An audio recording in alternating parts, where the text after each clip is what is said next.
Hello my lovely student and dear friends. आज हम आपके सामने लेके आए हैं अपमर्जक किसे कहते हैं, साबुन किसे कहते हैं, साबुन बनाने की जो विधि होती है वो क्या होती है। इसको हम आप इस वीडियो में हम आपको बहुत ही अच्छी तरह से बताएंगे। ये हमारा कार्बन एवं उसकी यौगिक चैप्टर की ये लास्ट वीडियो है। इसके बाद ये हमारा जो लेसन अध्याय 4 है वो हमारा ख़त्म हो जाएगा। तो आइए हम देखते हैं कि हमारा अपमर्जक क्या होता है। देखिए, अपमर्जक वह कार्बन पदार्थ जिसमें साबुन की क्रिया की तरह मैल साफ करने का विशेष गुण होता है, उसे हम अपमर्जक कहते हैं। देखिए, साबुन क्या होता है, हमें कपड़े धुलते हैं तो उसको साफ करने के लिए धूल जो होते हैं, कण होते हैं, उनको साफ करने के लिए हम प्रयोग करते हैं, वो साबुन होता है। अपमर्जक जैसे आप डालते हैं डिटर्जेंट, जैसे आप क्या करते हैं, पानी में भिगो देते हैं, पानी में डालने के बाद उसको झाग देते हैं, उसके बाद कपड़े डालते हैं तो वो भी साफ हो जाता है। तो यही हमारा अपमर्जक कहलाता है। अपमर्जक के देखिए गुण क्या होते हैं। अपमर्जक से देखिए हम क्या करते हैं, ये जल में विलय होता है। अपमर्जक हमारा जल में विलय होता है। यह जलीय विलयन में आयनन हो जाता है। ये जल मतलब जल के में जब मिलाया जाता है तो उसके विलयन के साथ ये मिश्रित हो जाता है। और तीसरा इसका जो गुण होता है वो होता है हमारा जल के साथ मिलकर कोलाइड विलयन बनाता है। जल के साथ मिलकर ये क्या होता है, कोलाइडियल विलयन बनाता है। तो ये हमारे हुई अपमर्जक की गुण। अब हम बताते हैं साबुन क्या होता है, इसको बनाते कैसे हैं। ये जो टॉपिक्स हैं ये बहुत ही इम्पोर्टेंट है हमारे जो बोर्ड एग्ज़ाम है इसके लिए।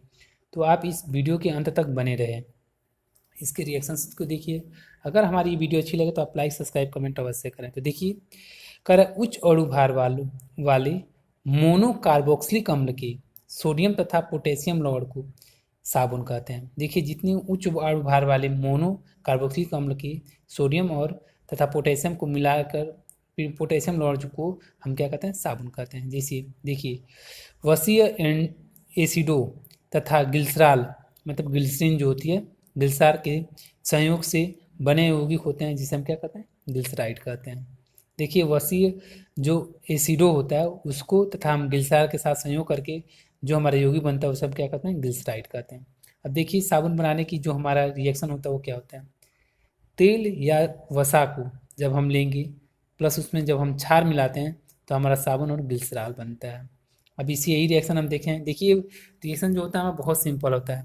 इस रिएक्शन को अगर आपके बोर्ड पेपर में आता है तो आप इस डिफिनीशन के साथ इस रिएक्शन को अवश्य लिखें, जिससे आपको 1% जो नंबर कटने की प्रॉब्लम नहीं होती है। तो इसलिए आप क्वेश्चन को अच्छे से समझें, उसके बाद आंसर लिखें। तो देखिए हमारा जो रिएक्शन है क्या है, CH2OO से 17H35 होता है। उसके बाद हमारा फिर से CH OO C17H35 और फिर से हमारा CH2OO C17H35। ये हमारे तेल या वसा का सूत्र होता है, वसी ग्लिसराइड हम जिसे कहते हैं। प्लस हम क्षार लेते हैं, क्षार में हमारा 3NOH होता है, सोडियम हाइड्रोक्साइड जिसे कहते हैं। जब ये दोनों मिलकर रिएक्शन कराते हैं तो हमारा बनता है 3C17H35COONA। ये हमारा क्या होता है, साबुन का सूत्र होता है। उसके बाद हमारा क्या और बनता है, ग्लिसरॉल बनता है। वो क्या होता है, CH2OH single single one CHOH होता है, फिर से सिंगल वन CH2OH होता है। ये हमारा किसका होता है, ये हमारा ग्लिसरॉल का सूत्र होता है। देखिए, इसे याद करने का तरीका क्या होता है, आप सिंपल यहाँ पे देखिए, सब एक फार्मूले को आप रटिए। ये जो रिएक्शन होता है हमारा, एक को रटिए और एक को रटने के बाद हम क्या करते हैं, इसमें इसकी जो हाँ, तो देखिए हम बात करेंगे तो ये हमारा हुआ। तो जो ये है इसको हम सबसे पहले इसकी याद कर लेंगे। इसको याद कर लेंगे तो इसमें क्या करेंगे, हाइड्रोजन की एक अणु को कम कर देंगे, बाकी ये लिख देंगे। फिर से सेम फार्मूला नीचे वाले में लिख देंगे। जब ये रिएक्शन तैयार होगा 3NOS लेंगे, C17H35COONA हम जानते हैं साबुन का सूत्र होता है इसको। और यहाँ पे भी इसका जो अपोजिट होता है CH2OH है, और यहाँ पे CH2OH और इसके बीच में सिंगल बॉन्ड के साथ जोड़ देंगे, ये ग्लिसरॉल होता है। ये हमारा जो होता है साबुन की, जो हमारा साबुन बनाने की रिएक्शन होता है वो होता है। साबुन के गुण क्या होते हैं, तो साबुन का गुण देखिए क्या होता है। सबसे पहला साबुन का गुण हमारा होता है वो होता है साबुन जल में विलय होता है। दूसरा क्या होता है, साबुन अल्कोहल में विलय होना चाहिए। जो साबुन होता है अगर अल्कोहल में हम डालें तो विलय होना चाहिए, मिलते घुल जाना चाहिए। साबुन जो होता है भंगुर होता है और इसका स्वाशीकरण क्रिया विधि होती है। इससे हम साबुन के द्वारा क्या करते हैं, जो भी साफ करना होता है कपड़े उपड़े या आप बर्तन, इन सब से चीज़ों से हम इसका करते हैं। ये साबुन की गुण होती है। अब देखिए हम बात करते हैं जो हमारा मिसेल क्या होता है, ठीक है। तो देखिए ये हमारे यूपी बोर्ड के हिसाब से, मेरे हिसाब से तो यूपी बोर्ड के लिए बहुत ही इंपॉर्टेंट टॉपिक है, क्योंकि आपके जब भी पेपर दोगा एक साल के अंतर में आपका ये क्वेश्चन जरूर पूछा जाता है। तो इसको बहुत अच्छी तरह से आप समझेंगे। साथ ही में आप, हमारी वीडियो अच्छी लग रही तो आप इसे लाइक अवश्य करें। देखिए इसमें हम बात करेंगे जो हमारा जो मिसेल साबुन की सफाई की प्रक्रिया होती है, इसमें क्या होता है, देखिए क्या होता है। साबुन का जो सूत्र होता है C17H35 COO जो होता है, इसमें हम क्या करते हैं, जिसमें हमारा जो C17H35 होता है वो हमारा क्या होता है, पूंछ होता है, और जबकि COO को हम क्या कहते हैं, सिर कहते हैं। देखिए यहाँ पे समझाया गया, ये हमारा जो है ये ऐसे करके, और ये आपका जो ऐसे बना है, ये हमारा जो है क्या है, ये जो हमारा COO है, ये हमारा क्या होता है, ये सिर हम इसे कहते हैं। और ये जो होता है हमारा, जो ऐसे हमारा बना हुआ है उससे हम क्या कहते हैं, C17 और H35, ये हमारा क्या होता है, पूंछ होता है। क्या होता है, पूंछ होता है। देखिए जो हमारा पूंछ होता है, ये जो पूंछ होता है ये मैल में से नहीं होता, मतलब जहाँ पे मैल होते हैं उनके साथ ही जाके मिल जाता है। और जो सिर होता है वो जल से नहीं, जहाँ पे जल होता है उस जल में जाके घुल जाता है, ठीक। उसके बाद जब हम साबुन को गंदे कपड़े डाल, जब मतलब हम सर्फ बोलते हैं या साबुन को जब हम गंदे कपड़े पर रगड़ते हैं, तो जो हमारा पूंछ होता है वो मैल के साथ की ओर चला जाता है, और जो हमारा सिर होता है वो जल की ओर चला जाता है।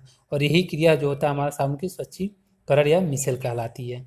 देखिए सबसे सिंपल 3 स्टेप में हमारा ये क्रिया फाइनल हुआ, और ये हम कह देंगे कि जो स्वच्छीकरण होता है इसके द्वारा हम कपड़े को सफाई करते हैं। ये डायग्राम भी बनाया गया है।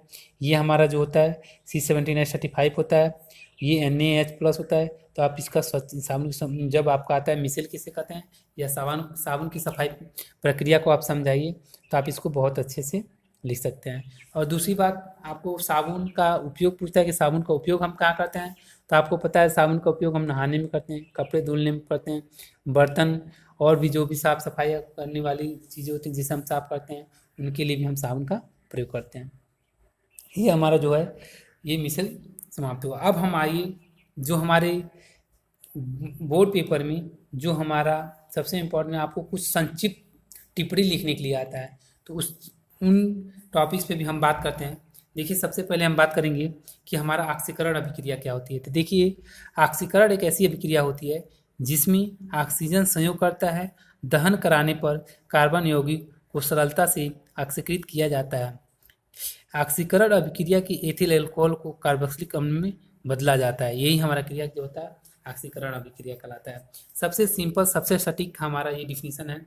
आप इस डिफिनीशंस को जब आप याद करेंगे तो आपको बहुत ही सिंपली तरीके से याद हो जाएगा। इसके साथ आप रिएक्शन जरूर लिखें। देखिए रिएक्शन क्या है, CH3 सिंगल बॉन्ड CH2OH, क्षारीय KMnO4 प्लस उष्मा की जो उपस्थिति जब हम करते हैं तो हमारा बनता है CH3COOH, या हम जब अम्लीकृत करते हैं तो अम्लीकृत में हमारा K2Cr2O7 उष्मा लेते हैं, ठीक है। जब क्षारीय होगा तो ये लेंगे, जब उष्मीय होगा तो हमारा अम्लीकृत होगा तो ये लेकर जब इसका रिएक्शन करा लेंगे, तो ये हमारा होता है ऑक्सीकरण अभिक्रिया होता है। अब हम बात करेंगे सीमित अभिक्रिया की। तो सीमित अभिक्रिया क्या होती है, देखिए कार्बोक्सिलिक अम्ल तथा हाइड्रोजोइक अम्ल ब्रैकेट में N3H के साथ जब हम सांद्र सल्फ्यूरिक अम्ल की उपस्थिति में अभिक्रिया कराकर प्राथमिक इमीन बनाते हैं तो इस अभिक्रिया को हम क्या कहते हैं, सीमित अभिक्रिया कहते हैं। देखिए सबसे सिंपल ये भी है हमारा कि कार्बोक्सिलिक अम्ल तथा हाइड्रोजोनिक अम्ल जो होता है उसको जैसे हम NH3H कहते हैं कि साथ जब सांद्र सल्फ्यूरिक अम्ल की उपस्थिति में अभिक्रिया कराकर प्राथमिक इमीन बनाते हैं, और इस अभिक्रिया को हम क्या कहते हैं, सीमित अभिक्रिया कहते हैं। ये भी बोर्ड के एग्जाम से हमारा बहुत ही इंपॉर्टेंट है। देखिए अब इसमें हमारा इसका रिएक्शन क्या होता है, CH3COOH होता है प्लस N3H होता है। इसको जब हम क्रिया कराते हैं सल्फ्यूरिक अम्ल की उपस्थिति में H2SO4 की उपस्थिति में तो हमारा प्राथमिक amine CH3NH2 plus CO plus NH2 बनता है। तो ये हमारा जो है सीमित अभिक्रिया संपन्न हुआ। अब आइए हम बात करते हैं बोर्ड एग्जाम के हिसाब से हमारा जो भौतिक और रासायनिक गुणधर्मों के आधार पर एथेनॉल और एथेनिक में अम्ल में अंतर। देखिए जब हमारा पूछेगा कि भौतिक और रासायनिक गुणधर्मों के आधार पर एथेनॉल और एथेनाइक का अंतर पूछता है, तो आप सबसे पहले सबसे सिंपल जो हमारा है, आप इसे लिखिएगा, एक कॉलम एथेनॉल अम्ल का बनाइएगा, एक एथेनाइक अम्ल का बनाइएगा। एथेनॉल अम्ल में देखिए सबसे पहला है एथेनॉल क्या होता है, इसकी विशिष्ट अभिलाषिक गंध होती है। जो एथेनॉल अम्ल होता है उसकी विशिष्ट अभिलाषिक गंध होता है। जो हमारा एथेनाइक अम्ल होता है इसकी क्या होता है, इसकी इसके सिरके जैसी गंध होती है। इसका जो एथेनाइक अम्ल का जो होता है गंध होता है वो कैसे होता है, सिरके की जैसी होती है।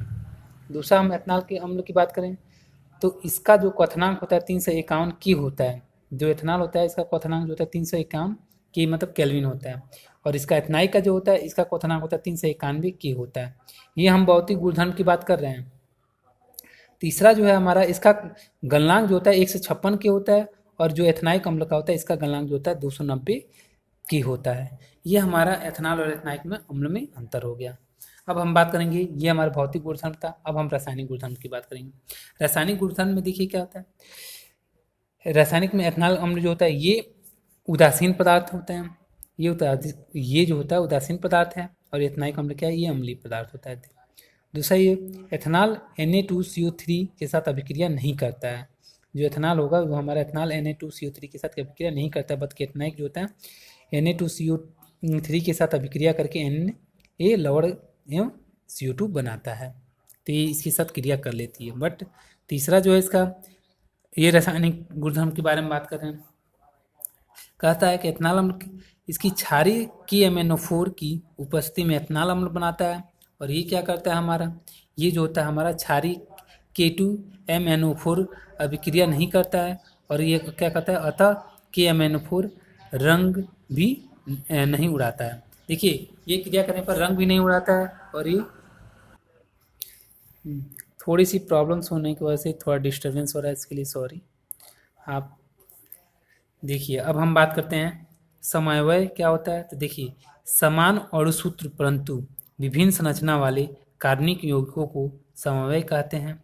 यह 4 या अधिक परमाणु वाले हाइड्रोकार्बन के साथ ही संभव होता है। देखिए समन्वय का मतलब होता है कि हमारे समान अणु परंतु विभिन्न संरचना वाले कार्बनिक यौगिकों को समन्वय कहते हैं। सबसे सिंपल ये हमारा डेफिनेशन है कि जिसकी समान अणुसूत्र होगा परंतु विभिन्न संरचना वाले कार्बनिक यौगिकों को ही क्या कहते हैं, समन्वय कहते हैं। यह 4 या अधिक परमाणु वाले हाइड्रोजन कार्बन के साथ ही संभव होता है। जो हमारे यह 4 हो या 4 से अधिक जब परमाणु वाले हाइड्रोजन कार्बन होंगे तभी जाकर ये हमारा समन्वय की क्रिया होती है, अन्यथा नहीं होता है। जैसे हम ब्यूटेन के एग्जाम्पल लेंगे, देखिए यहाँ पे कार्बन कार्बन कार्बन 4 हमारे ये क्या है, ये हमारे ये तो हमारे 4 कार्बन है, और ये इनके बीच ये हाइड्रोजन से, तो ये स्टिक क्रिया जो होती है, ये क्रिया जो होता है हमारा क्या कहलाता है, समन्वय कहलाता है। तो आपको अगर हमारी ये वीडियो अच्छी लगी तो आप इसे लाइक सब्सक्राइब कमेंट अवश्य करें, और आपको हम ऐसे ही बहुत और भी सारी अच्छी वीडियो देंगे। Okay, thank you.